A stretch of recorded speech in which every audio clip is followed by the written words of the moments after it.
Hello guys, हमारे channel पर आपका स्वागत है। अगर आपको वीडियोस पसंद आ रही हैं तो प्लीज़ लाइक करें, कमेंट करें और शेयर करें। अगर आपने चैनल को अभी तक सब्सक्राइब नहीं किया है तो प्लीज़ चैनल को सब्सक्राइब करें। आखिरकार महक को अहान का पता चल गया था। अहान उसे छोड़कर नहीं बल्कि सूजल को बचाने गया था। उसी चक्कर में उसे गोली लग गई थी, पर सुदेश ने उसकी जान बचा ली थी। पर इसके बदले सूजल ने उसके पास वापस आने का वादा किया था। अहान की खबर सुन मोनिका भी सुदेश के घर पहुंच गई थी, पर सूजल ने उसे खींचकर बाहर निकाल दिया था। सूजल के मोनिका को ले जाने के बाद इस वक्त अहान के रूम में बस अहान और महक ही थे। अहान अभी भी बेहोश था। महक को उसे दर्द में देखकर बहुत दर्द हो रहा था। उसकी आंखों से आंसू निकलने लगे थे, पर उसने खुद को मजबूती के साथ संभाला और अपने आंसू पोंछकर वहीं बेड पर सिर रखकर बैठ गई। कुछ ही देर में उसे ऐसे ही नींद आ गई, पर थोड़ी देर बाद महक को अचानक ये फील हुआ कि अहान अपनी उंगलियों को मूव करने की कोशिश कर रहा है। ये एहसास होते ही महक जल्दी से उठी और अहान की तरफ देखा। उसकी खुली आंखें देख वो उसकी फिक्र करते हुए बोली, आपको होश आ गया अहान? अब आपको कैसा लग रहा है? क्या आप ठीक हैं? पर उसके सवालों का जवाब देने के बजाय अहान ने अटकते शब्दों के साथ उससे कहा, महक, सो सॉरी, मेरी वजह से तुम्हें शादी में इतना वेट करना पड़ा और इतना कुछ सुनना पड़ा। अगर कोई और होता तो शायद ही अहान की ये बात समझ पाता, पर महक को उसकी बात समझने के लिए शब्दों की ज़रूरत नहीं थी। उसे शादी के मंडप में अकेला छोड़ने का दुख तो उसकी आंखों में ही देख सकती थी। उसने तुरंत उसके मुंह पर हाथ रख दिया। आपको सॉरी कहने की कोई ज़रूरत नहीं है अहान, इसमें आपकी कोई गलती नहीं थी, पर फिर भी मुझे आप पर इस वक्त बहुत गुस्सा आ रहा है। आप अपना ज़रा भी ध्यान क्यों नहीं रखते? देखिए कैसी हालत कर ली है आपने। अगर आपने आगे से ऐसा कुछ भी किया तो मैं आपसे कभी बात नहीं करूँगी, समझाई छे? और ये कहते कहते वो रो पड़ी। अगले ही पल उसने अपने आंसू पोंछे और अपनी नाराज़गी जताते हुए अहान से बोली, आपको इस बात की माफ़ी नहीं मांगनी चाहिए कि आपने मुझे शादी के मंडप पर इंतज़ार करवाया, बल्कि इस बात की मांगनी चाहिए, क्या आपको इतनी चोट पहुंची? आप इतनी तकलीफ़ में थे लेकिन आपने मुझे बताया तक नहीं। अहान, अगर आप किसी खतरे में जा रहे थे तो आपको मुझे एक बार तो बताना चाहिए था ना। अहान ने जवाब दिया, मैं तुम्हें इसलिए नहीं बताना चाहता था क्योंकि मुझे पता था कि ये जानकर तुम बहुत घबरा जाओगी, और मैं तुम्हारे चेहरे पर सिर्फ खुशियाँ देखना चाहता हूँ, डर का साया नहीं। महक ने उसे डांटते हुए कहा, लेकिन आप कोई छोटे बच्चे तो नहीं है ना, आप इस तरह अकेले क्यों चले गए थे? अगर आपको सूजल की मदद करने ही जाना था तो किसी को तो अपने साथ लेकर जाना चाहिए था। तब अहान ने जवाब दिया, सूजल नहीं चाहती थी कि सुदेश को इसके बारे में कुछ भी पता चले, और कहीं ना कहीं मुझे इस बात का एहसास था कि सूजल तुम्हारे लिए बहुत मायने रखती है, चाहे कुछ ही दिनों के लिए सही, मगर दोनों बच्चों के जन्म के वक्त उसने तुम्हारी मदद की थी, तुम्हारा ख्याल रखा था। मेरे दोस्त से दो रिश्ते हैं, मेरे दोस्त की पत्नी है वो, और मेरी पत्नी की दोस्त, उसे बचाने जाना मेरा फर्ज था। अहान ने जब महक के चेहरे पर खुद के लिए चिंता देखी तो वो बोली, इतनी चिंता मत करो, मैं बिल्कुल ठीक हूँ, मुझे गोली बस छूकर निकली है, इसलिए ज़्यादा चोट नहीं आई। महक ने बहुत प्यार से हाथ आगे बढ़ाकर अहान का चेहरा सहलाया। फिर उसने कहा, आपको भूख लगी होगी ना, मैं आपके लिए खाना लेकर आती हूँ। भूख तो मुझे लगी है, मगर खाने की नहीं। ये कहकर अहान महक के करीब जाने लगा। महक ने झट से उससे दूर होते हुए कहा, ऐसी हालत में भी आपको ये सब सूझ रहा है? आराम कीजिए चुपचाप। अहान ने महक को किस करते हुए उसके कान में बोला, मेरा आराम तो तुम हो। ये कहकर उसने महक को अपनी बाहों में ले लिया। वहीं दूसरी तरफ सूजल घर के बाहर जा रही थी। तभी अचानक से सुदेश आ गया और उसने घर के दरवाजे के सामने जाकर कहा, कहाँ जा रही हो तुम? सुदेश के इस तरह अचानक सामने आ जाने से सूजल थोड़ा घबरा गई थी। वो पीछे हटी और उसने कहा, मुझे भूख लग रही थी, खाना खाने जा रही हूँ। सुदेश ने घर का दरवाज़ा बंद किया और सूजल को जवाब दिया, तुम्हें क्या लगता है इस घर में तुम्हें खाना नहीं मिलेगा? बताओ तुम्हें क्या खाना है? तुम्हें जो भी खाना है वो घर के अंदर ही रहकर खाना है, मैं तुम्हें यहाँ से बाहर नहीं जाने दूंगा। सूजल ने गुस्से में सुदेश को देखा और बोली, कब तक मुझे इस घर में रोक कर रखोगे? तुम्हें भी पता है कि मैं बहुत जल्द यहाँ से चली जाऊँगी। सूजल की बात सुनकर सुदेश को बहुत गुस्सा आ गया। उसने उसका हाथ पकड़ा और कहा, मैंने कहा ना तुम कहीं नहीं जाओगी, तुम्हें समझ में नहीं आता? ये कहकर सुदेश ने देखा कि सूजल ने बहुत ही गंदे पुराने कपड़े पहने हुए हैं। उसने कहा, और तुमने अभी तक ये गंदे कपड़े क्यों पहने हुए हैं? ऊपर जाकर कपड़े बदल लो। सूजल गुस्से में बोली, मैं मौत के मुंह से बाहर निकल कर आई हूँ, अपने साथ लगेज लेकर नहीं घूम रही। कपड़े नहीं है मेरे पास, और ना ही इतने पैसे हैं कि बाहर से जाकर खरीद सकूं। सुदेश उसके एकदम नजदीक जाकर बोला, बाहर से जाकर जो तुम्हें कपड़े खरीदने दे भी कौन रहा है? ऊपर कमरे में जो तुम्हारे सारे कपड़े रखे हैं उनमें से कुछ भी पहन लो। सूजल ये जानकर बहुत हैरान थी कि इतने सालों तक भी सुदेश ने उसके कपड़े तक संभाल के रखे थे। तो सुदेश ने आगे बोला, क्या हो गया? हैरान हो कि मैंने इतने सालों तक तुम्हारे कपड़े संभाल के रखे हैं? सिर्फ तुम्हारे कपड़े ही नहीं, मैंने तुम्हारी बालों की क्लिप तक बिल्कुल उसी तरह रखी है जिस तरह तुम घर में छोड़ कर गई थी। उसी से तो मुझे यह एहसास होता रहा कि तुम कहीं आस पास हो, मेरे नज़दीक। तो जला दो सब, क्यों ना तो मैं तुम्हारे पास पास हूँ, ना ही तुम्हारे नज़दीक, और ना ही कभी आऊँगी। जिस सुजन ने तुमसे शादी की थी वो कब का मर चुकी है, तो अब उसके सामान को अपने पास रख कर क्या साबित करना चाहते हो? सब कुछ उठाकर कचरे में फेंक दो। सुजन ने बहुत ही गुस्से से जवाब दिया। सुदेश ने गुस्से से उसका हाथ पकड़कर कहा, सुजल तुम अपनी हदें पार कर रही हो। इतने में ही वहां मोनिका वापस आ गई और सुजल को देखते हुए बड़ी चालाकी से बोली, क्यों नाराज होते हो सुदेश? आखिरकार सुजल ने इतने वक्त तक इतनी तकलीफें झेली हैं, उसकी जुबान का कड़वा होना तो लाजमी है, इसमें उसकी कोई गलती नहीं है। सुजल ने गुस्से से मोनिका को देखा, तुम फिर से आ गई। सुजल को आज भी अच्छे से याद था कि किस तरह 2 साल पहले जब सुदेश उसे ढूंढने की कोशिश कर रहा था तब मोनिका उसका साथ दे रही थी, और सुदेश का साथ देने के चक्कर में मोनिका और सुजल के बीच हाथापाई हुई थी, जिसके कारण सुजल को बहुत वक्त हॉस्पिटल में बिताना पड़ा था। और उसी दिन से सुजल मोनिका से नफरत करती थी, और ऊपर से अब तो मोनिका हान के करीब जाने के लिए महक को भी परेशान कर रही थी। सुजल ने मोनिका की बात का कोई जवाब नहीं दिया, बस गुस्से में उसे घूरती रही। तो मोनिका ने कहा, इस तरह गुस्से से क्या घूर रही हो? उस दिन की तरह फिर से मारने वाली हो क्या? तुम्हें पता है ना उस दिन तुम्हारी हाथापाई के कारण मेरी इंटेस्टाइन में कितनी प्रॉब्लम हो गई है। अभी 3 महीने पहले ही मेरी सर्जरी खत्म हुई है। सुजल ने बहुत ही गुस्से से कहा, कौन है वो बेवकूफ़ जिसने तुम्हारा ऑपरेशन किया? क्योंकि तुम्हें तो जिंदा रहने का कोई हक होना ही नहीं चाहिए। जैसे ही सुजल ने यह कहा सुदेश को बहुत गुस्सा आया। वो गुस्से से चिल्लाया, सुजल अब तुम अपनी हदें पार कर रही हो, और अगर तुमने इसी तरह का बर्ताव रखा तो मैं तुम्हें कमरे में बंद कर दूंगा। सुदेश को गुस्से में देखकर सुजल चुप हो गई। उसे इस वक्त कोई तमाशा नहीं चाहिए था, और वो जानती थी कि सुदेश का गुस्सा कितना खतरनाक है। वो उससे कोई भी पंगा नहीं लेना चाहती थी। वो बस आहान के ठीक होने का इंतजार कर रही थी ताकि जल्द से जल्द उस घर से जा सके। और वो ये भी जानती थी कि सुदेश और मोनिका बहुत ही अच्छे दोस्त हैं, तो इसलिए मोनिका को सुदेश के सामने कुछ भी बोलने से सुदेश का भड़काना तो लाजमी ही था। ये सब सोचते हुए वो तमतमाकर कमरे से जाने लगी। सुदेश भी उसके पीछे पीछे जाते हुए बोला, चलो मैं तुम्हें तुम्हारे कमरे तक ले चलता हूँ। मैं तुम्हें बता भी दूंगा कि तुम्हारे कपड़े कहाँ रखे हैं, फिर तुम आराम से नहा कर ये कपड़े बदल लेना। सुजन ने बड़े ही घमंड से जवाब दिया, मैं खुद देख लूँगी, तुम अपने काम से काम रखो। उसके इस बिहेवियर से सुदेश को बहुत गुस्सा आ रहा था, मगर वो उसे ज़्यादा कुछ कह भी नहीं सकता था।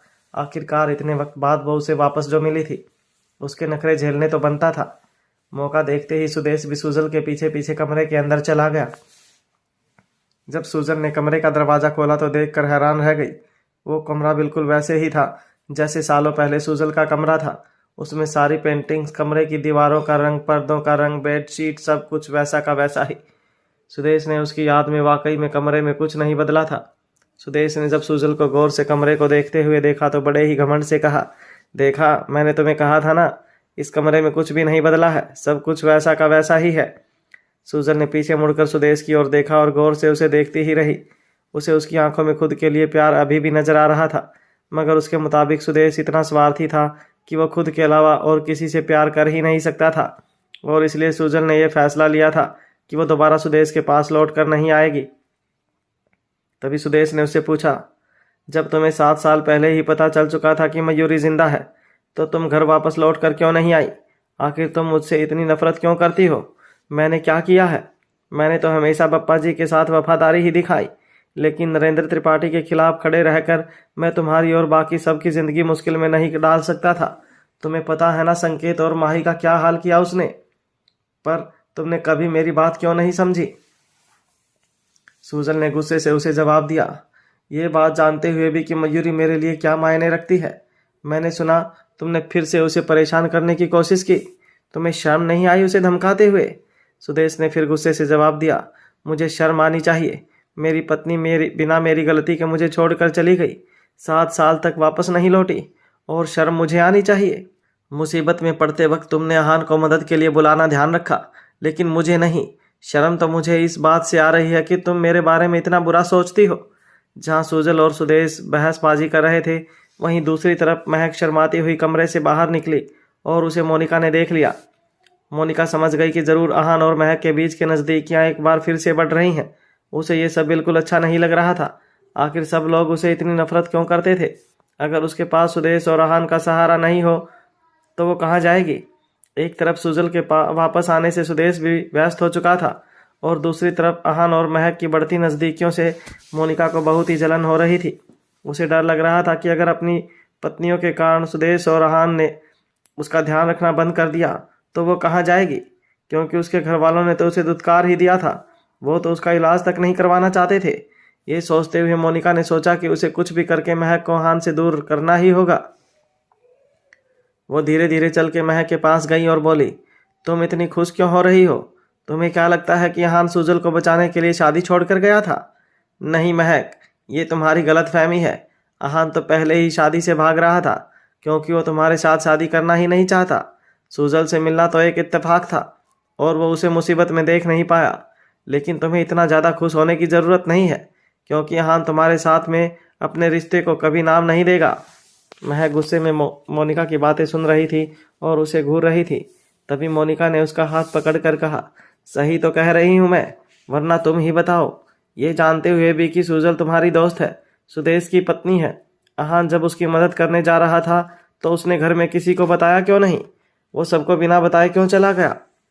तुमसे ना सही, उसे सुदेश से तो कुछ कहना चाहिए था, क्योंकि सच यही है कि आहान शादी से ही भाग रहा था और उसका सुजल से मिलना सिर्फ एक इत्तेफाक था। तुम मानो या ना मानो। महक ने रोने का झूठा नाटक करते हुए मोनिका का हाथ पकड़ा और उसे बोली, सही कह रही हो तुम। मैं ही बेवकूफ़ थी, जिसे लग रहा था कि आहान मुझसे शादी करना चाहते हैं। तुमने तो मेरी आंखें खोल दी। अब चलो चल के आहान की सच्चाई उसे भी बता दो। जब उन्हें ये पता लगेगा कि उनकी दोस्त भी उनकी असली नीयत समझ चुकी है, तो मेरे लिए उनसे लड़ना आसान हो जाएगा। चलो चलकर आहान के सामने इस बारे में बात करते हैं। महक ये बात सुनकर तो मोनिका घबरा गई। उसने उसके हाथ से अपना हाथ छुड़ाया और पीछे हट गई। तब महक ने कहा, क्या हुआ, डर गई आहान के सामने जाने में? चलो कोई बात नहीं, मैंने तुम्हारी बातें वैसे भी अपने फ़ोन में रिकॉर्ड कर ली हैं। मैं आहान को सुना देती हूँ, ताकि जब उन्हें पता लगे कि तुम उनके बारे में क्या सोचती हो तो वो तुमसे नफरत करने लगें। महक की बात सुनकर मोनिका वाकई घबरा गई थी, और तब महक ने उसे गुस्से से कहा, सुजल को बचाने के लिए आहान सिर्फ इसलिए गए थे क्योंकि मेरे बच्चों के जन्म के वक्त सुजल ने मेरी मदद की थी, और इसलिए वो सुजल की बहुत इज्जत करते हैं, क्योंकि उसने मेरा साथ दिया था। अपनी बात कहकर महक फिर से आहान के कमरे के अंदर चली गई। मोनिका वहां खड़े होकर सुदेश, सुजल और महक आहान के कमरे को देखती रही।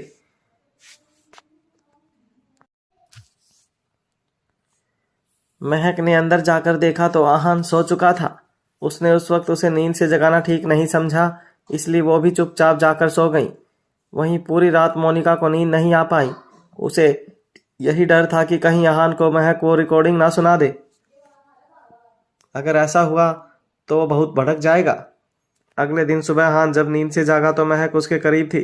आहान ने महक को कस के गले लगा लिया। आहान छोड़िए मुझे, क्या कर रहे हैं? जाने दीजिए, देर हो रही है। अंदर महक आहान से खुद को छोड़ने के लिए कह रही थी, और मोनिका कमरे के बाहर खड़े होकर उनकी बातें सुन रही थी। उसने देखा तो सुदेश और सुजल का कमरा अभी खुला नहीं था।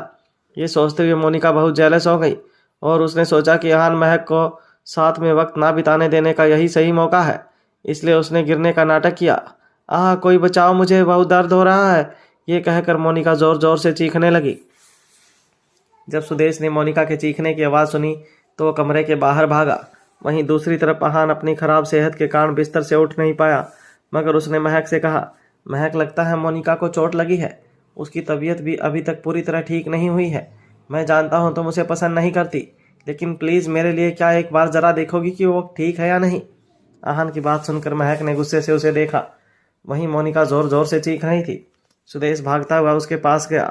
उसने मोनिका से कहा, मोनिका क्या हुआ तुम्हें? तुम गिर कैसे गई? मोनिका ने रोते हुए ही जवाब दिया, पता नहीं मेरा पैर फिसल गया। मोनिका का नाटक देखकर महक को गुस्सा आ गया।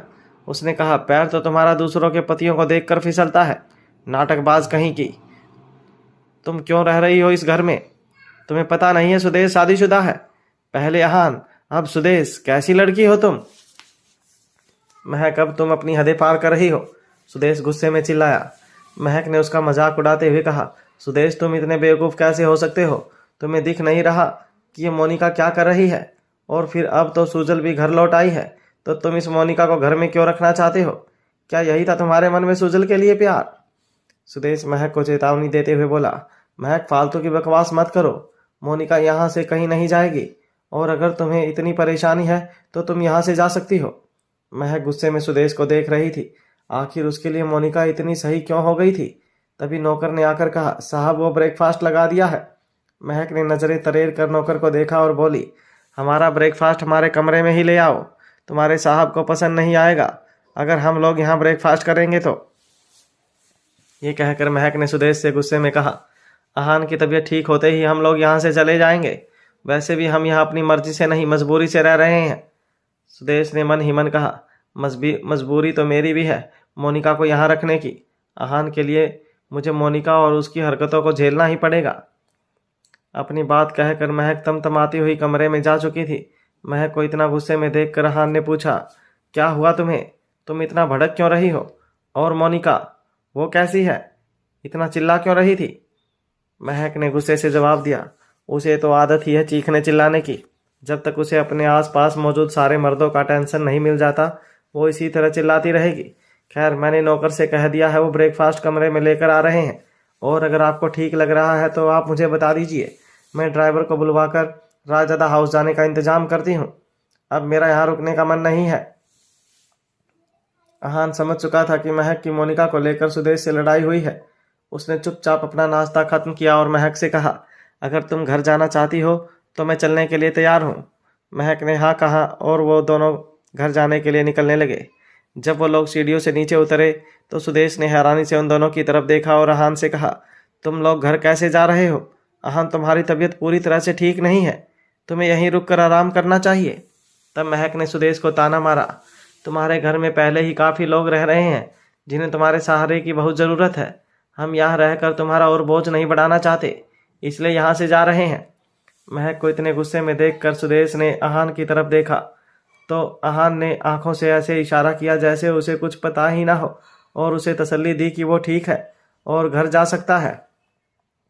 तभी महक ने सुजल की ओर देखा जो सीढ़ियों से नीचे उतर रही थी, और उसे कहा, सुजल, तुम्हें भी अब यहाँ रहने की कोई ज़रूरत नहीं है, मैं और अहान घर जा रहे हैं, तुम भी हमारे साथ चलो।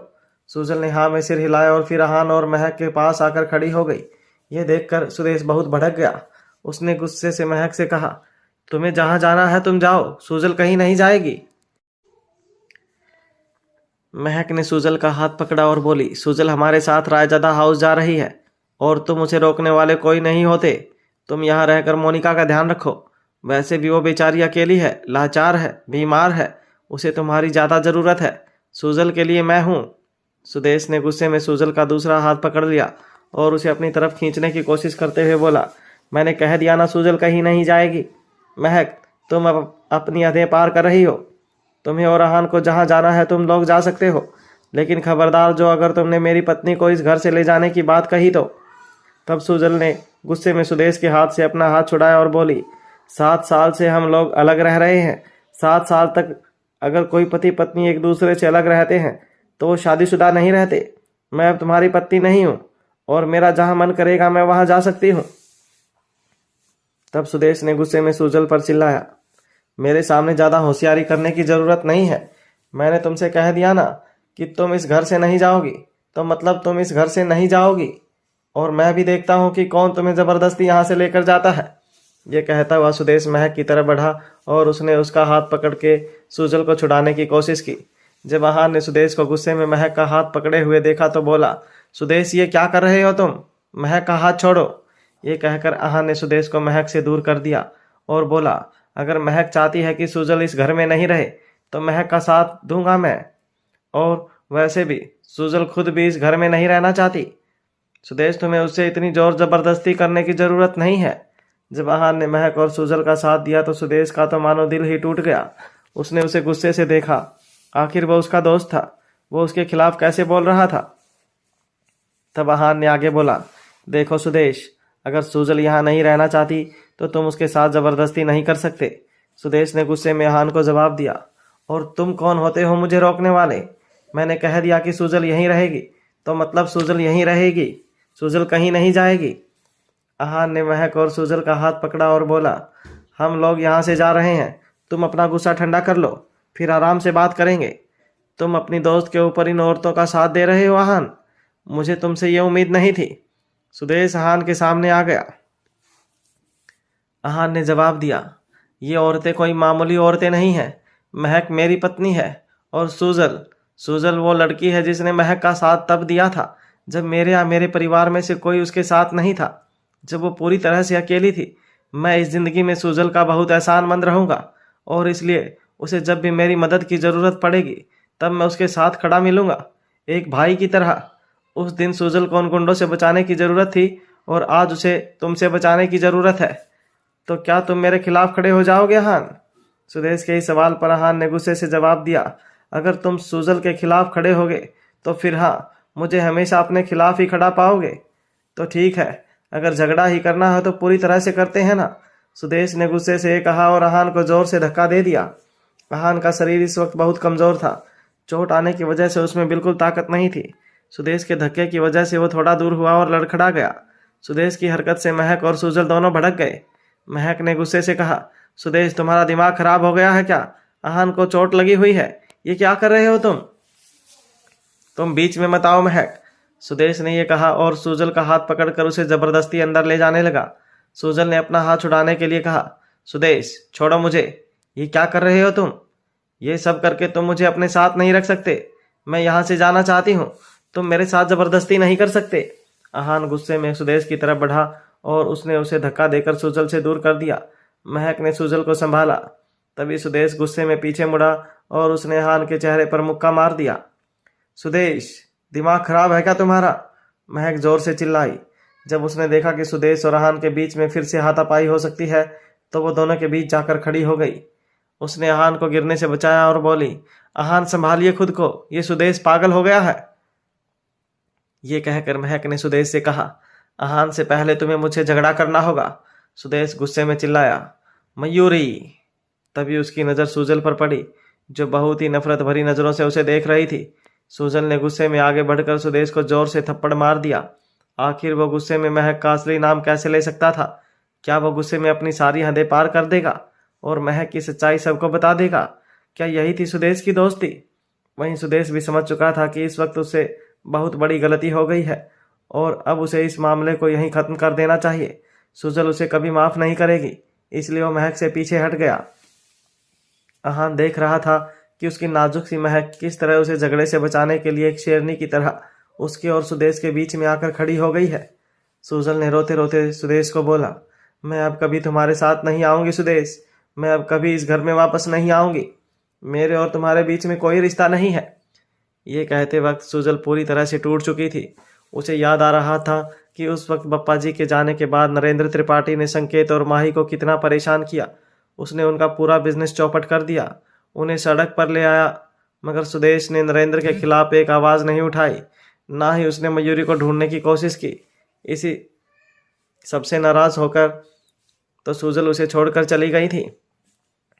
आखिर वो एक ऐसे कायर आदमी के पास कैसे वापस लौट सकती है? महक ने सुजल को संभालते हुए कहा, सुन लिया तुमने सुजल क्या कह रही है? वो नहीं रहना चाहती है तुम्हारे साथ। अभी सुदेश, सुजल और सब लोग वापस में बहस कर ही रहे थे कि चोट लगने के कारण आहान को चक्कर आने लगे। उसका शरीर अभी भी बहुत कमज़ोर था, जो सुदेश के वार को सहन नहीं कर पाया। आहान को गिरने से बचाते हुए महक ने कहा, आहान संभालिए खुद को।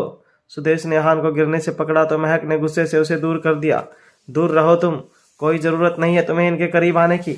आहान का ये हाल तुम्हारी वजह से ही हुआ है सुदेश। आहान की खराब तबीयत देखकर सुदेश को अपने किए पर वाकई पछतावा हो रहा था। उसे आहान के साथ हाथापाई नहीं करनी चाहिए थी।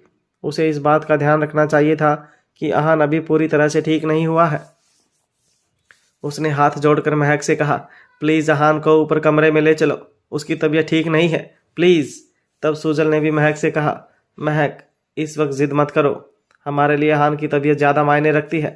महक ने हाँ में सिर हिलाया और वो सुदेश के घर रुकने के लिए तैयार हो गई। फिर आहान को कमरे में ले गई। सुदेश ने आहान के घाव पर दवाई लगाई और महक से उसे आराम करने देने के लिए कहा। जब सुदेश आहान को दवाई लगाकर लिविंग रूम में आया तो मोनिका ने उसे कहा, तुम्हें आहान के साथ इस तरह झगड़ा नहीं करना चाहिए था। तुम लोग बैठकर भी तो बात कर सकते थे ना, वो तुम्हारा इतना अच्छा दोस्त है।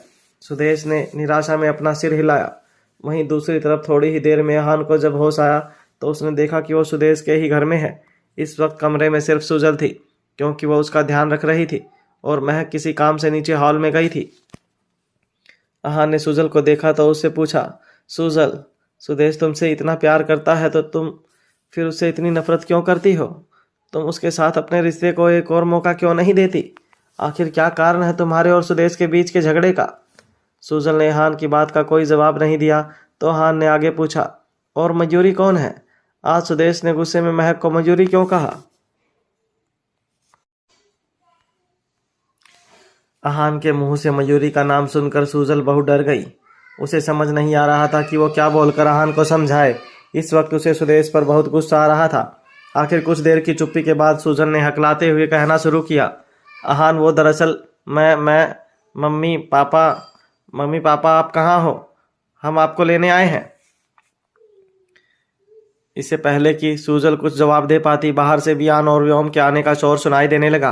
अपने बच्चों की आवाज़ सुनते ही आहान खुश हो उठा। उसने कहा, बच्चे आ गए, सुजल मुझे बाहर ले चलो, मुझे बच्चों से मिलना है। आहान का ध्यान जब मजूरी वाली बात से डाइवर्ट हुआ तो सुजल की सांस में सांस आई। वहीं अपने दोनों बच्चों को बाहर देखकर महक बहुत ही खुश हो गई थी। उसने कहा, अरे तुम दोनों, तुम यहाँ किसके साथ आए हो? महक ने देखा तो दोनों बच्चों ने स्कूल की यूनिफॉर्म पहनी हुई थी। बच्चों ने खुशी से कहा, मम्मी, हम शीला आंटी के साथ आए हैं। स्कूल से घर जा रहे थे तो उन्होंने कहा वो हमें आपके पास ले आएंगी। महक हैरानी से शीला आंटी को देखने लगी तो शीला आंटी ने कहा, जी हाँ, वो आहान साहब ने दोनों बच्चों को स्कूल भेजने के लिए कह दिया था। आप इतने दिन से यहाँ थे और बच्चों का स्कूल शुरू हो चुका था। ये बात सुनकर महक को चैन आया। उसकी गैर मौजूदगी में आहान ने बच्चों को होम स्कूलिंग करवाने का फैसला लिया था। उसे ये डर था कि अगर बच्चे स्कूल जाएंगे तो वहाँ कहीं मौका देखकर महक उसे अपने बच्चों से दूर न कर दे। लेकिन अब जब महक और आहान के बीच सब कुछ सही हो रहा था तो उसने बच्चों को फिर से स्कूल भेजना शुरू कर दिया था।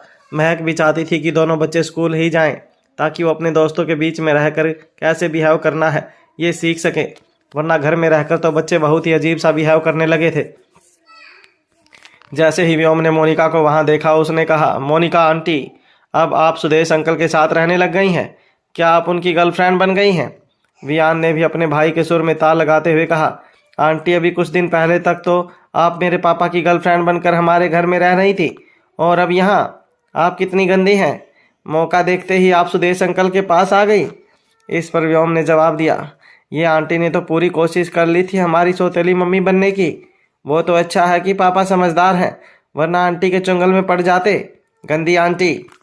बच्चों के मुंह से अपने बारे में ये सब बातें सुनकर मोनिका को बहुत गुस्सा आ रहा था। वो बच्चों को कुछ बोलने ही वाली थी कि तभी उसने आहान को सुजल के साथ लिविंग एरिया में आते हुए देख लिया। उसने खुद के गुस्से को काबू में किया और एक झूठी मुस्कुराहट के साथ बोली, बेटा, आप दोनों अभी अभी स्कूल से आए हो, हाथ मुंह धोकर पहले कुछ खा लो। तभी व्योम ने बड़े ही घमंड से कहा, हमारे खाने का ध्यान हमारी मम्मी रख लेंगी और हमारी सुजल मौसी भी। आप कौन हैं और आप यहाँ क्यों रह रही हैं? आपका अपना घर नहीं है क्या?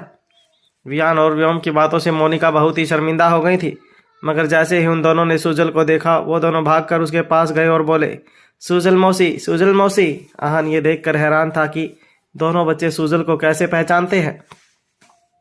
तब वियान बोला, मम्मी हमेशा आपकी फ़ोटो दिखाकर हमसे कहती थी कि आप हमारी मौसी हो और आप हमसे बहुत प्यार करती हो, मगर आप एक गंदे अंकल के कारण सबसे दूर हो गई थी। सुजल मौसी, क्या अब आप हमेशा के लिए वापस आ गई हो? अब आप कभी नहीं जाओगी ना? इतने सालों बाद अपनी मयूरी के बच्चों को अपनी आंखों के सामने देखकर सुजल की आंखें भर आई। उसने नीचे बैठकर दोनों बच्चों को कस के गले से लगा लिया। तभी वियान बोला, आंटी, क्या वो गंदे अंकल सुदेश अंकल हैं जिनके कारण आप चली गई थी? मैंने उस दिन सुना था उनको बात करते हुए, वो आप ही का नाम ले रहे थे। उसकी बात पर व्योम ने जवाब दिया, नहीं नहीं, सुजल मौसी तो सुदेश अंकल की गर्लफ्रेंड है। मैंने सुना था उस दिन वो कह रहे थे कि वो उनसे बहुत प्यार करते हैं, इसलिए आप यहाँ अंकल के साथ रह रही हो ना। सुजल ने बहुत प्यार से दोनों बच्चों के सर को सहलाया और बोली, कितनी बात करते हो तुम लोग, मैं आपके अंकल की गर्लफ्रेंड नहीं हूँ। मैं यहाँ पर इसलिए हूँ क्योंकि आपके पापा की तबीयत ठीक नहीं थी और आपकी मम्मी को मेरी ज़रूरत थी। ये कहकर सुजल ने दोनों बच्चों को एक बार फिर से गले से लगा लिया और बोली, अच्छा चलो, अभी तुम दोनों थक कर आए हो ना, मैं तुम लोगों के लिए खाना बना देती हूँ। मेरे हाथ का तो खाना खाओगे ना? यस, आज हम हमारी सुजल मौसी के हाथ का खाना खाएंगे। इसके बाद सुजल ने बहुत ही खुशी खुशी दोनों बच्चों को खाना बनाकर खिलाया। महक देख रही थी कि सुजल की आंखों में दोनों बच्चों के लिए कितना प्यार था, मगर उनमें प्यार के साथ एक निराशा भी थी, एक अजीब सी निराशा जिसे महक समझ नहीं पा रही थी। अचानक से सुजल बाहर चली गई। महक को कुछ ठीक नहीं लगा तो वो भी उसके पीछे पीछे गई। उसने जाकर देखा तो सुजल एक कोने में खड़ी फूट फूट कर रो रही थी। ये देखकर महक बहुत दुखी हो गई। वो सुजल के पास भागती हुई गई और बोली, सुजल, सुजल क्या हुआ तुम्हें? तुम इस तरह रो क्यों रही हो? सुजल ने पीछे मुड़कर महक को देखा तो रोने की वजह से उसकी पूरी आंखें लाल थी। उसने झट से महक को गले लगा लिया और बोली, बच्चे। सुजल सिर्फ बच्चे बोलकर फिर से रोने लगी। तो महक को लगा कि क्योंकि सुजल का पहले अबॉर्शन हो रखा है इसलिए शायद वो इतनी दुखी है। उसने सुजल को कस के गले लगा लिया और उसे समझाते हुए बोली, सुजल कोई बात नहीं, मैं जानती हूँ कि अतीत के बारे में तुम्हारे साथ बहुत कुछ बुरा हुआ है, लेकिन तुम्हारे आने वाले कल को तो हम सुधार ही सकते हैं ना। तुम्हारे भी बच्चे होंगे, तुम भी एक दिन माँ बनोगी। तुम इतना रो मत, इतना परेशान मत हो। सुजल ने सिसक सिसक कर कहा, महक, मैं वो क्या हुआ सुजल, क्यों इतना रो रही हो? सुजल ने जवाब दिया, मैं कभी माँ नहीं बन सकती, मैं कभी माँ नहीं बन सकती। मैंने सुदेश की वजह से एक बार नहीं 2 बार अपने बच्चों को खोया है। ये कहकर वो फिर से जोर जोर से रोने लगी। क्या हुआ है सुजल, सच सच बताओ मुझे। तब सुजल ने बताना शुरू किया। 7 साल पहले जब मैं सुदेश को छोड़कर गई थी तो उस वक्त भी मैं प्रेग्नेंट थी, लेकिन इतनी ट्रैवलिंग और भाग दौड़ के चक्कर में मेरा एक बार फिर से मिसकैरेज हो गया। मैंने बहुत मुश्किल से खुद को संभाला। ये कहते हुए सुजल जोर जोर से रोने लगी। महक उसे संभाल रही थी। तब सुजल ने कहा, और डॉक्टर ने मुझे कहा कि मैं कभी माँ नहीं बन सकती, और ये सब उस मोनिका के कारण। महक ने हैरानी से पूछा, मोनिका के कारण? उसने क्या किया? मैंने तो सुना है वो इन लोगों से अभी कुछ ही साल पहले मिली है। तब सुजल ने कहा, 2 साल पहले जब मैं सुदेश से छुप रही थी तो वो अपने गुंडों के साथ मुझे ढूंढता हुआ आया, और उसके साथ मोनिका भी शामिल थी। जब मैं सुदेश से भाग रही थी तो अचानक से मोनिका मेरे सामने आ गई और उसने मुझे रोकने के लिए मेरे पेट पर लात मार दी। मैं वहाँ से भाग तो गई मगर ज़्यादा दूर तक जा नहीं पाई। मैं बेहोश हो गई थी। वहाँ पर एक भले आदमी ने मुझे हॉस्पिटल में एडमिट कराया और तब डॉक्टर ने मुझे बताया कि 2 बार मिसकैरेज होने के कारण मेरा शरीर पहले ही कमज़ोर था, और मोनिका के मारने की वजह से मुझे जो इंजरी हुई उसके कारण मैं अब कभी माँ बनने का सुख नहीं पा सकती। महक ने जैसे ही सुजल की बात सुनी उसका खून खोल उठा। उसका मन किया वो अभी के अभी जाए और मोनिका की जान ले ले। सुजल उसकी सबसे अच्छी दोस्त थी। उसने उसके लिए इतना कुछ किया था। पहले ही सुदेश के कारण उसकी ज़िंदगी में इतनी परेशानियां आई थी, और अब ये मोनिका, इसकी हिम्मत कैसे हुई सुजल को हाथ लगाने की? महक ने रोते हुए सुजल से पूछा, तुमने ये सब मुझे पहले क्यों नहीं बताया? तुम अकेले ही सब कुछ क्यों सहती रही? सुजल ने जवाब दिया, क्योंकि मैं नहीं चाहती थी कि मेरी वजह से तुम्हें कोई परेशानी हो। वैसे भी अहान से दूर रहने के चक्कर में तुम पहले ही बहुत दुखी थी। मैं तुम्हारी ज़िंदगी में और दुख नहीं लाना चाहती थी। सुजल और महक एक दूसरे से गले लगकर बहुत देर तक रोईं। खुद को संभालने के बाद जब वो अंदर गईं तो सबका खाना खत्म हो चुका था। महक ने शीला आंटी के साथ दोनों बच्चों को घर भेज दिया। बच्चों के जाने के बाद उसने गुस्से में मोनिका को देखा। उसे समझ नहीं आ रहा था कि कोई औरत इतनी नीच कैसे हो सकती है कि एक दूसरी औरत पर इस तरह के अत्याचार करे। महक के लगातार घूरने की वजह से मोनिका ने हैरानी से पूछा, क्या हुआ महक, तुम मुझे इस तरह घूर क्यों रही हो? महक ने गुस्से से जवाब दिया, मोनिका, तुम्हारे जेल जाने का वक्त आ चुका है और मैं खुद तुम्हें पुलिस स्टेशन तक छोड़ कर आऊंगी। तुम्हारी हिम्मत कैसे हुई मेरी सुजल को नुकसान पहुंचाने की? मोनिका ने गुस्से से कहा, मैंने क्या नुकसान पहुंचाया है सुजल को? मेरा उससे क्या लेना देना? महक गुस्से से चिल्लाई, तुमने हाथ कैसे लगाया सुजल को? तुम्हारे मारने की वजह से वो कभी माँ नहीं बन सकती। ये कहकर महक आगे बढ़ी और उसने मोनिका को थप्पड़ मार दिया। सुदेश ये सुनकर बहुत दुखी हो गया था। उसे तो सुजल के बारे में ये बातें पता नहीं थी। वो बेचारी इतना दुख अकेले सह रही थी। मोनिका ने रोते रोते कहा, ये तुम क्या बकवास कर रही हो? सुदेश भी जानता है कि उस दिन हम दोनों के बीच हाथापाई हुई थी। मैंने अकेले ने इस पर हाथ नहीं उठाया था। इसने भी मुझे मारा था, जिसके कारण मैं अभी तक बीमार हूँ। इसमें मैं अकेली जिम्मेदार कैसे हो गई? मैं जानती हूँ कि तुम मुझे पसंद नहीं करती, लेकिन इसका मतलब ये नहीं कि तुम मुझ पर कुछ भी इल्ज़ाम लगाओगी और मुझे जेल भेजने की बात कहोगी। महक ने फिर गुस्से से कहा, ये तो तुम्हें पुलिस स्टेशन जाकर ही पता चलेगा। मैं तुम्हें छोड़ूंगी नहीं। तब सुजल महक को शांत करने की कोशिश करते हुए बोली, रहने दो महक, इतना झगड़ा बहसबाजी करने का कोई फायदा नहीं है। ये सब अब अतीत है।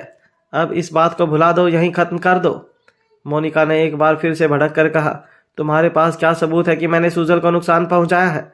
और अगर सुजल को मैंने नुकसान पहुंचाया है तो उतना ही नुकसान उसने भी मुझे पहुंचाया है। अगर मैं जेल जाऊंगी तो ये भी जेल जाएगी। खबरदार, अपनी बकवास बंद करो।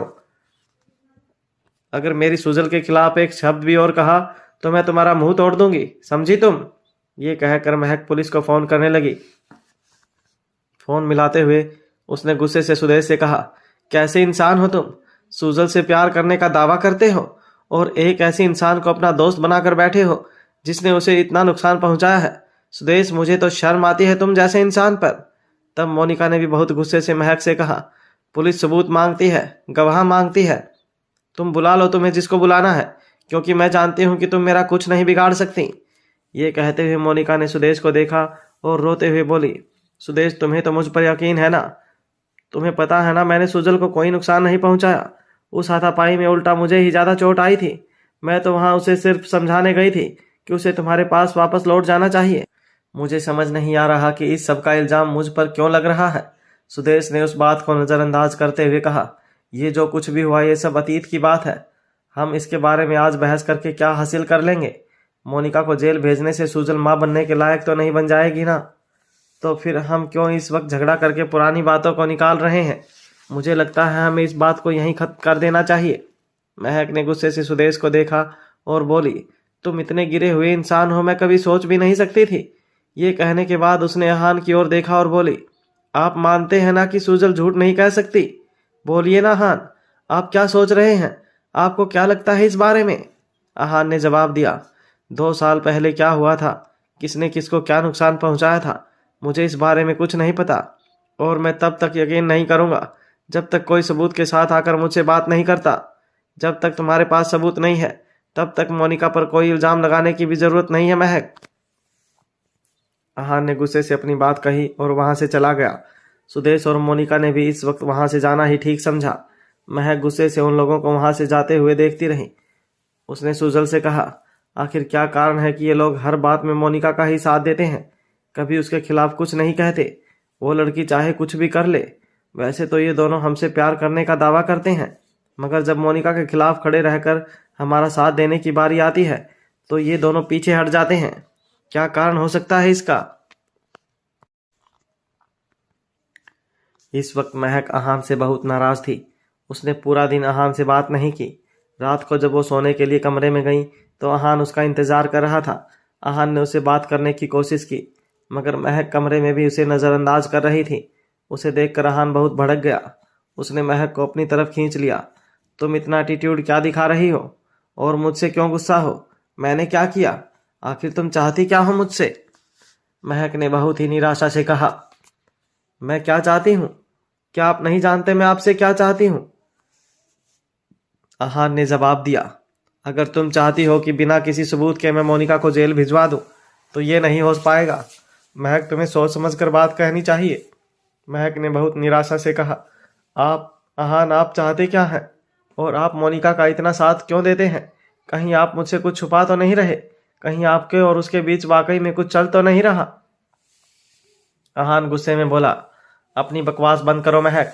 मुझे नहीं पता तुम ये सब क्यों कह रही हो। मैं सिर्फ इतना जानता हूँ कि मैं सुजल और सुदेश के अतीत के बारे में ज़्यादा नहीं जानता। मुझे नहीं पता उनके बीच में क्या दिक्कत है, क्यों इतना झगड़ा है, लेकिन उसके चलते मैं अपनी दोस्त को जेल नहीं भिजवा सकता। इस वक्त अहान सच बोल रहा था। उसे वाकई नहीं पता था कि सुजल की हालत का जिम्मेदार मोनिका को ठहराना सही है या नहीं, और अगर मोनिका ने सुजल को रोकने की कोशिश की भी तो ऐसे में सिर्फ मोनिका पर इल्ज़ाम लगाना तो नाइंसाफ़ी होगी ना। अहान की बात सुनकर महक रोने लगी।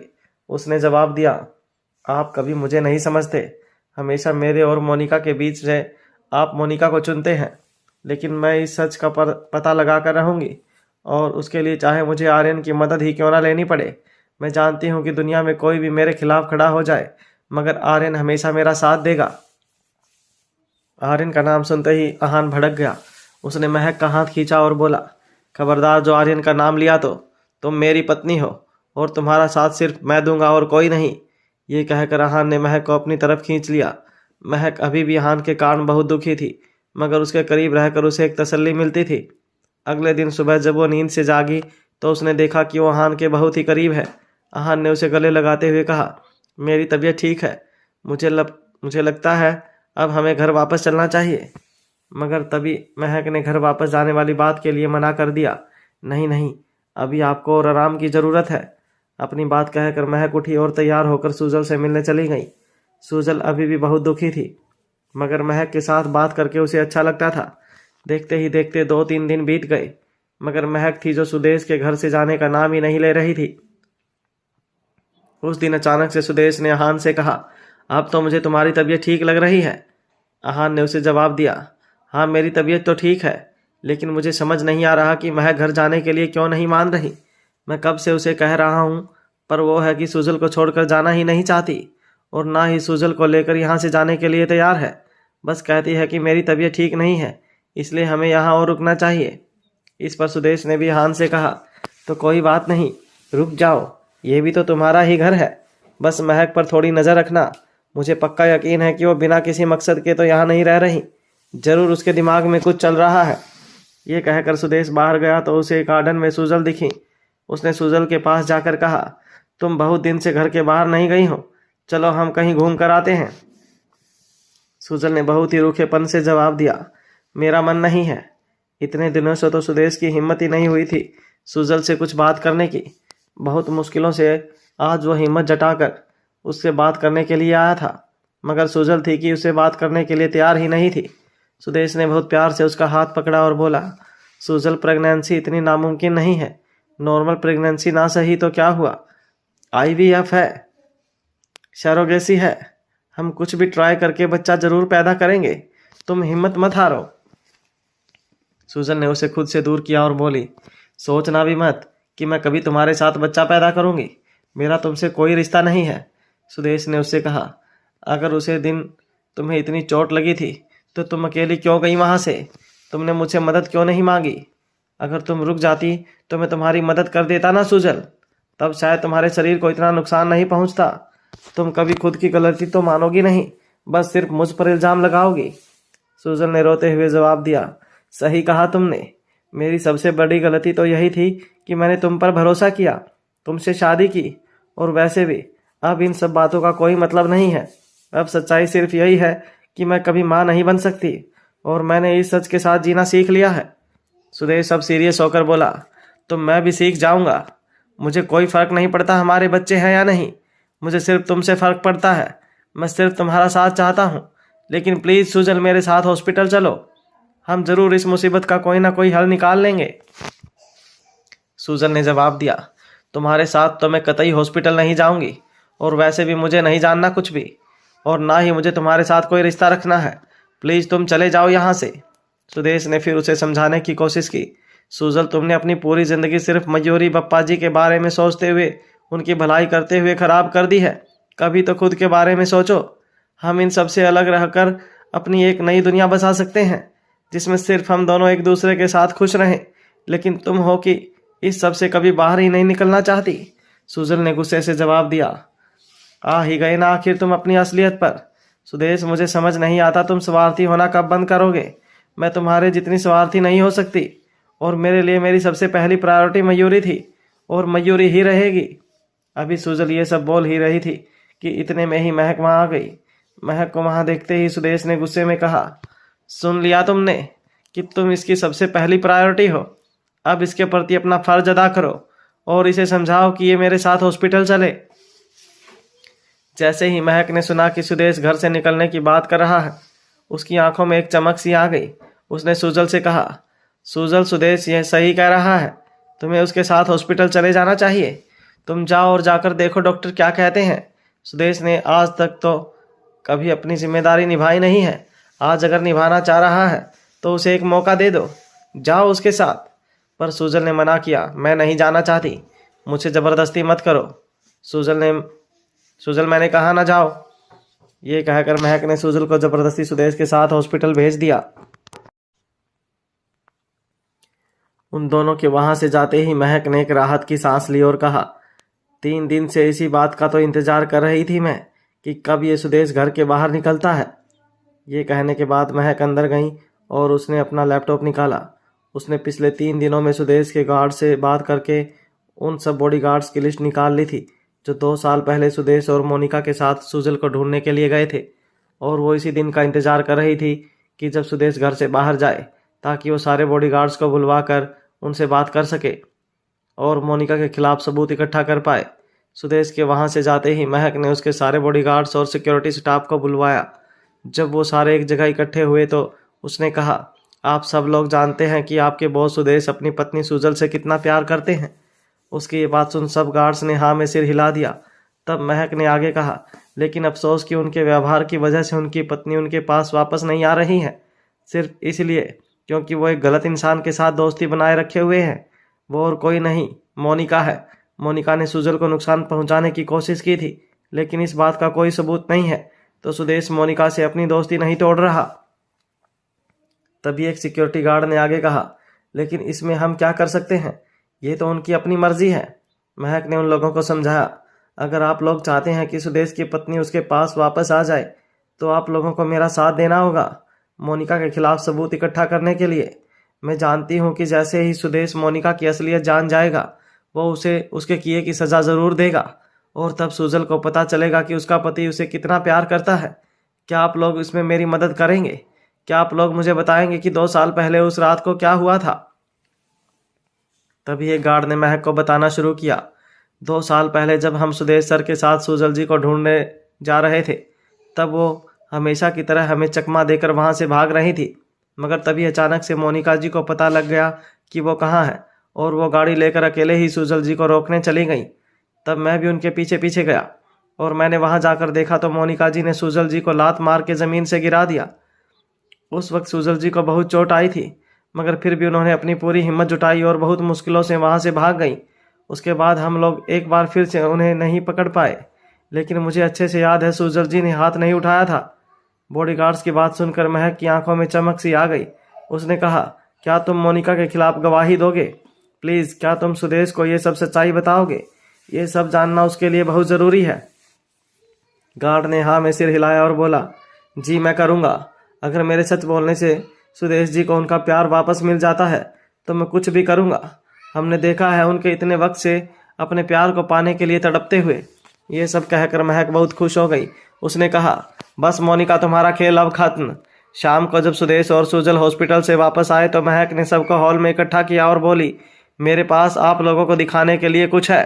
ये कहकर महक ने मोनिका को देखा और बोली, इस मोनिका के खिलाफ सबूत। सुदेश ने निराशा से महक से कहा, तुम फिर से वही बात लेकर बैठ गई। आखिर तुम चाहती क्या हो? इस बात को खत्म क्यों नहीं करती? पहले सबूत देख लो, उसके बाद बकवास करना सुदेश। इतना कहने के बाद महक ने सुदेश के गार्ड को वहां बुलाया। ये देखकर सुजल, सुदेश और रहान दोनों समझ गए कि महक इतने वक्त से घर से जाने का नाम क्यों नहीं ले रही थी। इसका मतलब वो मोनिका के खिलाफ सबूत ढूंढने के लिए सारी तहकीकात कर रही थी। गार्ड के वहां आते ही महक ने कहा, बिना डरे सारी सच्चाई बता दो। उस गार्ड को देखकर मोनिका बहुत घबरा गई। वो जानती थी कि उसने मोनिका और सुजल के बीच हुई सारी लड़ाई देखी थी। तब गार्ड ने अपना सच बताना शुरू किया। उसकी कहानी खत्म होते ही महक ने उसे मुस्कुराकर थैंक यू कहा और बोली, अब आप जाइए यहाँ से, कोर्ट में गवाही देने जरूर आना। गार्ड ने हाँ कहा और सुदेश की ओर देखकर बोला, साहब, हम बस ये चाहते हैं कि सुजल मेम साहब आपको माफ़ करके आपके पास वापस आ जाए, क्योंकि हमने इतने सालों में आपको उनके लिए तड़पते हुए देखा है और अब हम आप दोनों को एक साथ देखना चाहते हैं। इसलिए आपके बीच का ये कांटा हटाने के लिए मैंने इतने सालों बाद ये सच्चाई बताई। सुजल मेम साहब, मुझे माफ़ कर देना। ये कहकर वो गार्ड वहाँ से चला गया। ये सारी बात सुनकर मोनिका की सिट्टी पिट्टी गुम हो गई थी। वो अचानक से उठकर वहां से जाने लगी तो महक ने उसका हाथ पकड़ लिया और बोली, कहाँ जा रही हो?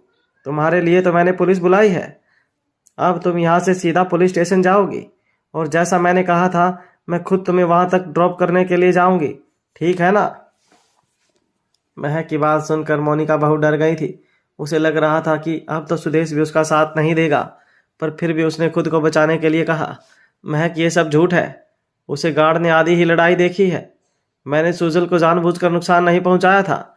महक ने बड़ी ही चालाकी से मोनिका को उसके ही शब्दों के जाल में फंसा लिया और बोली, कभी तुम कह रही हो कि गार्ड ने आधी लड़ाई देखी और कभी तुम कह रही हो कि तुमने सुजल को जानबूझकर नुकसान नहीं पहुंचाया। आखिर तुम कहना क्या चाहती हो? तुम सचमुच सबको सच क्यों नहीं बता देती मोनिका? अब फालतू बकवास करने का कुछ फायदा नहीं है क्योंकि तुम जाल में फंस चुकी हो। तब मोनिका ने रोते हुए कहा, मैंने ऐसा कुछ नहीं किया। ये कहकर उसने अहान और सुदेश की ओर देखा। महक भी उन्हीं दोनों को देख रही थी।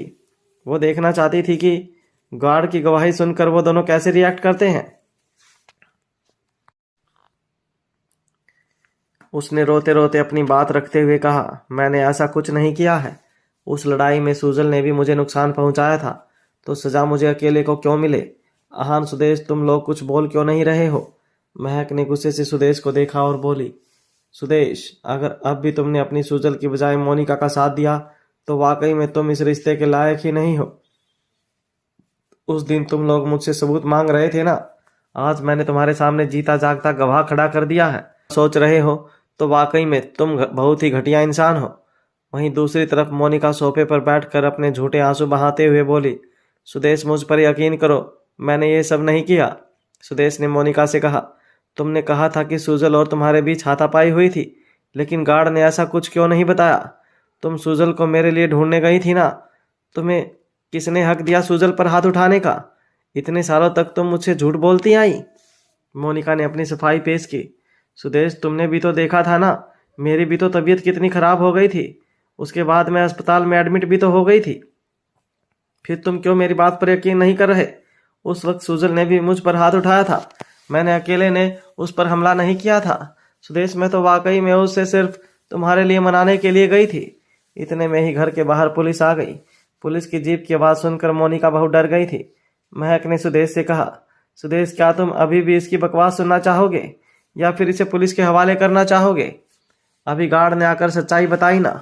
इसे 2 दिन पुलिस स्टेशन में रहने दो, वो खुद इससे सच्चाई उगलवाएंगे। तुम्हें सुजल को इंसाफ दिलाना होगा सुदेश। तुम अब उसके साथ नाइंसाफी नहीं कर सकते। मोनिका विनती करने लगी, नहीं सुदेश, मैंने कुछ भी नहीं किया है। मैं बिल्कुल बेगुनाह हूँ। प्लीज़ मेरी बात पर यकीन करो। तभी सुदेश ने सिक्योरिटी से कहा, पुलिस को अंदर आने दो। ये देखकर महक ने मुस्कुराते हुए सुदेश को देखा और मन ही मन बोली, चलो, इसके पास कुछ तो अकल अभी भी बची है। पुलिस का नाम सुनते ही मोनिका बहुत डर गई थी। उसने अपनी पूरी जान लगा दी थी कि पुलिस तक ये मामला ना पहुंचे, लेकिन जब सुदेश ने ऑर्डर्स दे दिए थे तो कोई उसे नहीं रोक सकता था।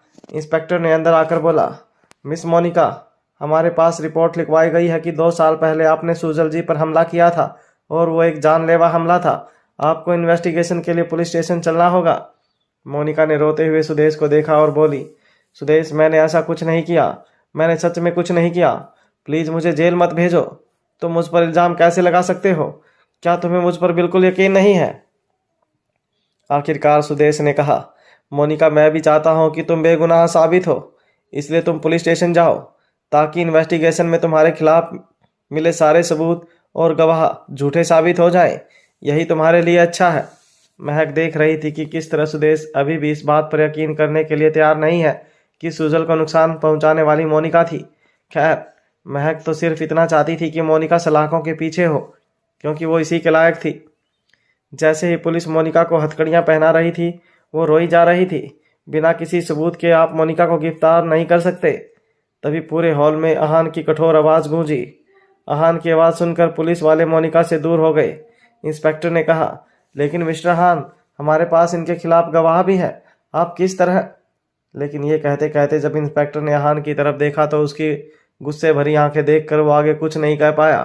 आखिरकार अहान राजदादा से वो बहस नहीं कर सकता था।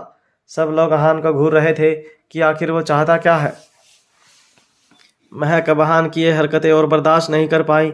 उसने गुस्से से कहा, अहान ये सब क्या कर रहे हैं आप? उसे इग्नोर कर अहान ने इंस्पेक्टर से कहा, देखिए इंस्पेक्टर, आप इन्वेस्टिगेशन कर सकते हैं, लेकिन जब तक आपके पास कोई ठोस सबूत ना हो तब तक आप मोनिका को गिरफ्तार नहीं कर सकते। मोनिका की गारंटी मैं लेता हूँ। जब तक आपकी इन्वेस्टिगेशन खत्म नहीं होगी वो शहर छोड़कर कहीं नहीं जाएगी। महक गुस्से से अहान को देख रही थी तो अहान ने आगे कहा, सिर्फ एक सिक्योरिटी गार्ड की गवाही पर हम मोनिका को गुनहगार तो साबित नहीं कर सकते ना। हमें क्या पता वो सच कह रहा है या नहीं, या फिर किस मजबूरी में आकर अपनी बात कह रहा है। इसलिए मुझे लगता है इस मामले को अच्छे से छानबीन होनी चाहिए और तभी कोई फैसला भी। पुलिस वाले ने महक को देखा और फिर बोला, अगर मिस्टर रायजादा कह रहे हैं तो हम मिस मोनिका को अरेस्ट नहीं कर सकते, लेकिन फिर भी हम पूछताछ के लिए तो उन्हें पुलिस स्टेशन ले जा सकते हैं ना। मिस्टर रायजादा, आप चिंता मत कीजिए, हम इन्हें सिर्फ पूछताछ के लिए ही लेकर जा रहे हैं। जब तक इन्वेस्टिगेशन पूरी नहीं हो जाएगी तब तक हम इन्हें गिरफ्तार नहीं करेंगे। अहान ने हाँ में सिर हिलाया और फिर मोनिका के कंधे पर हाथ रखकर कहा, तुम्हें डरने की कोई ज़रूरत नहीं है, मैं हूं तुम्हारे साथ। मोनिका ने अपने आंसू पोंछे और कहा, thank you Ahan, thank you मुझ पर इतना यकीन करने के लिए। ये कहकर वो पुलिस के साथ वहां से चली गई। उनके वहां से जाने के बाद महक ने गुस्से से अहान को देखा और बोली, थैंक यू अहान, मेरा इतना साथ देने के लिए, मुझ पर इतना भरोसा करने के लिए। वाकई में भगवान आप जैसा पति किसी दुश्मन को भी ना दे, लेकिन आप जैसा दोस्त सबको दे। महक को यकीन नहीं आ रहा था कि अहान ने सिक्योरिटी गार्ड की गवाही के बावजूद भी मोनिका पर यकीन किया। आखिर वो उस पर इतना अंधा भरोसा कैसे कर सकता है। ये सोचती हुई महक अपने कमरे में चली गई। सुजल भी उसे संभालने के लिए उसके पीछे पीछे गई। तभी सुदेश ने अहान के कंधे पर हाथ रख और बोला, अब तू क्या करेगा भाई? अहान ने निराशा से कहा, कुछ तो करना ही पड़ेगा। महक के बेडरूम में महक ने सारे पर्दे लगाकर कमरे में अंधेरा किया हुआ था और बस रोए जा रही थी। उसे इस बात का बहुत दुख था कि अहान ने एक बार फिर से उस पर भरोसा नहीं किया और उसे छोड़कर मोनिका का साथ दिया। सुजल ने उसे समझाते हुए कहा, शांत हो जाओ मयूरी, इतना रोने की ज़रूरत नहीं है। अहान और मोनिका बहुत सालों से अच्छे दोस्त हैं और अहान के हिसाब से तो वो तुम्हें अभी अभी मिला है। वो तुम्हें ढंग से नहीं जानता, इसलिए शायद उसने ये सब किया। एक बार जब अहान को सब कुछ याद आ जाएगा तो वो तुमसे ज़्यादा यकीन किसी पर कर ही नहीं पाएगा। तब तक लिए खुद को संभालो। महक बस रोई जा रही थी। उसने कहा, मुझे तो ऐसा लग रहा है मेरा सब कुछ बिखर सा गया है और अहान मुझे मिलने के बाद भी पूरी तरह से मेरा नहीं है। आखिर पति पत्नी का ऐसा कौन सा रिश्ता है जिसमें भरोसा ही ना हो। और आज तो ये साबित हो ही गया है कि अहान मुझ पर कितना भरोसा करते हैं। पहले उन्होंने मुझसे सबूत मांगा और सबूत लाने के बावजूद भी उन्होंने मेरी बात पर भरोसा नहीं किया। सुजल ने उसे बहुत समझाया, मगर महक इस वक्त बहुत दुखी थी। तब सुजल ने कहा, तुम आराम करो, अभी इस बारे में ज़्यादा सोचने की ज़रूरत नहीं है। जो भी होगा हम देख लेंगे। प्लीज़ तुम संभालो खुद को। महक बहुत उदास थी तो सुजल ने कहा, अहान कमरे के बाहर तुम्हारा इंतजार कर रहा है, उसे अंदर बुला लो, बात करके अपना झगड़ा सुलझा लो, सब कुछ ठीक हो जाएगा। महक ने उसका हाथ पकड़कर कहा, आज तुम यहाँ सो जाओ, मुझे अहान से बात नहीं करनी। सुजल मैं महक को समझाया कि जिद मत करो, अहान को अंदर आने दो। ये कहकर सुजल बाहर जाने लगी तो दरवाजे पर उसे अहान मिल गया। सुजल ने अहान से कहा, इस वक्त महक गुस्सा है, इसलिए कुछ भी कहे जा रही है, आप उससे आराम से बात करना, वो आपकी बात समझ जाएगी। अहान ने जवाब दिया, ऐसा तुम्हें लगता है? अहान जानता था कि महक को मनाना इतना आसान नहीं है। उसने देखा था कि पिछली बार जब उसकी लड़ाई हुई थी तो महक खुद की इज्जत और अपनी बात रखने के लिए अपने बच्चों तक के अलग होने को तैयार हो गई थी और उसे छोड़कर चली गई थी। सुजल के जाने के बाद अहान बड़ी हिम्मत करके महक के कमरे में गया। उसने कहा, महक मेरी बात सुनो। महक गुस्से में उस पर चिल्लाई, आपकी हिम्मत कैसे हुई अंदर आने की? बाहर चले जाइए आप, मुझे आपकी शक्ल तक नहीं देखनी। महक तुम फालतू की बातों पर तमाशा कर रही हो। मैंने मोनिका के खिलाफ रिपोर्ट लिखवाने से मना नहीं किया, मैंने सिर्फ पुलिस को इन्वेस्टिगेशन करने के लिए कहा है।